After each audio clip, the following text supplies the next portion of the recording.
कहते हैं जब दो दिल मिलकर साथ दुआ मांगते हैं, दुआ जरूर कबूल होती है।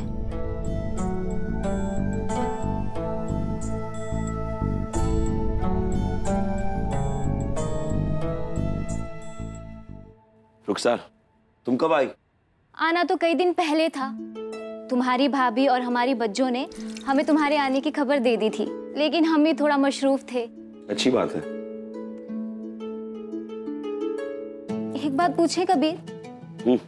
सारी दुनिया नमाज से पहले हाथ मुंह धोती है, लेकिन तुमने नमाज के बाद हाथ क्यों धोए मौलवी साहब? हमारा मजहब कहता है कि किसी नामहरम को नहीं छूना चाहिए, और तुम हमारे लिए नामहरम हो और तुमने हमें छू लिया, तो इसलिए हमने हाथ धो लिया। मतलब कि हम आपके लिए नामहरम हैं? बिल्कुल। तुम ना हमारी माँ, बीवी या बहन हो। जिस किसी से निकाह जायज होता है वही तो नामहरम होता है ना। मतलब कि आप समझते हैं कि आपका और मेरा निकाह जायज है? जायज है, मगर जरूरी नहीं। सुनते हैं कि मिल जाती है हर चीज दुआ से। एक रोज तुझको मांग कर देखेंगे हम खुदा से। रुखसार सुनो, दुआ मांगते वक्त एक बात याद रखना, हमारे शादी का फैसला सिर्फ और सिर्फ हमारे अबू करेंगे, और ये हक हमने ही उन्हें दिया है।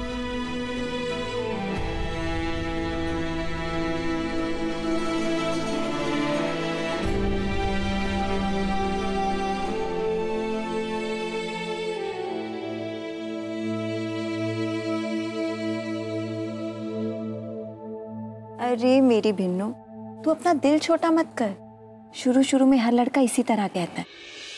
तुम बस कबीर के साथ अपना खेल जमाना शुरू कर दो, बाकी अम्मी अब्बू को हम संभाल लेंगे।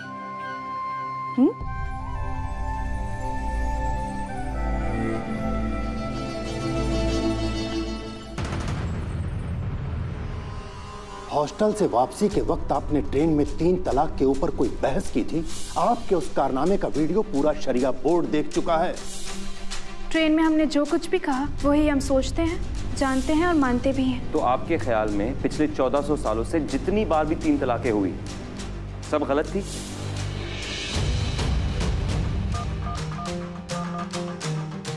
कहीं भी फोन कर, किसी से भी बात कर, मगर उस मुल्ला का फोन नंबर ढूंढ कर निकाल।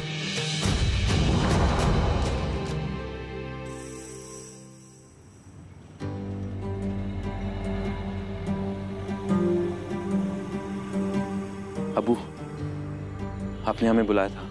हमारी आंखों में देखो।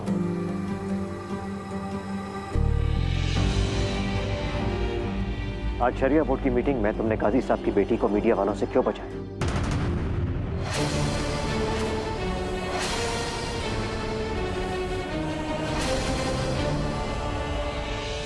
आप बिल्कुल गलत समझ रहे अबू। हमने ना काजी की बेटी ना काजी को बचाया, बल्कि शरिया बोर्ड की इज्जत को बचाया। क्या ये बात तुम्हारी समझ में नहीं आती है? काजी साहब की इज्जत पे लगा हुआ एक दाग हमारे रास्ते को कितना आसान कर सकता है। और वो दाग लगाने के लिए आपने ट्रेन वाली वीडियो में मन चाहे छेड़छाड़ कर दी। कहना क्या चाहते हो तुम?